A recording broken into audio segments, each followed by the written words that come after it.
Carol, when you were chosen to be Chancellor of UNC, you said it was the honor of a lifetime, and you promised to make sure that UNC students, and here's your quote, don't simply learn what we know, but they learn how to create what will be. It's a very interesting vision statement. How are you delivering on that? I think what we're doing is really helping make it possible for people to change quickly, to develop new curriculum, to make it possible for students with ideas to put them to practice. And to do that, you also have to allow things to stop. So in being able to create an environment that it lets people plan for the future, you have to be just as willing to say we're not going to continue doing things that we've done in the past. And I think that is a big shift.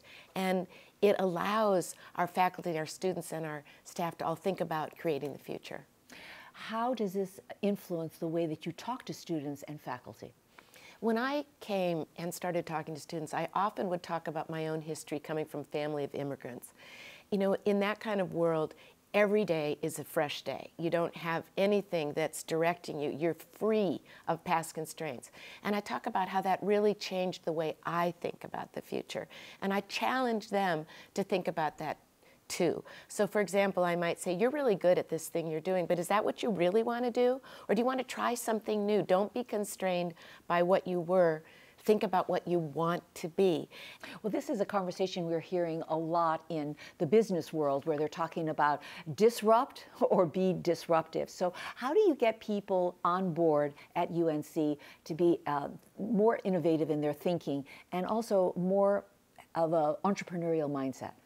One of the things I think you have to do is make sure that it's not just words.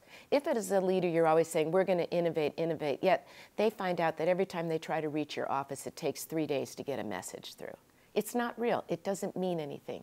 So to some extent, you have to start with yourself first. Your office has to completely be service-oriented. They have to be fast. They have to be nimble. People need to believe you're willing to change before they're going to invest in the energy to change themselves. You're the first woman chancellor of UNC in its history. How do you think your leadership style differs from your male counterparts in the academic world? As a woman, I think I lead frequently as the person that I am. You know, from the time I've been brought up, I've never been told you have to be like these other people, because there weren't other people like me. More, I was told, be yourself. I think that is an advantage because I don't ever try to be like the other people that have been my predecessors. I want to learn from them. I look at the great things that they do, but their style will not be my style.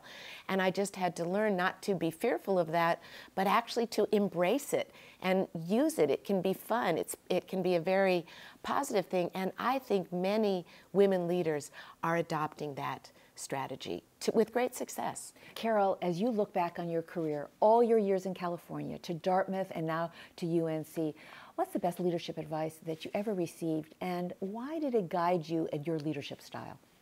I was talking to Brian Quinn, a legendary professor at Tuck, and I asked him, I said, I've got a problem. We have some big budget cuts and I don't even know how to start the meeting.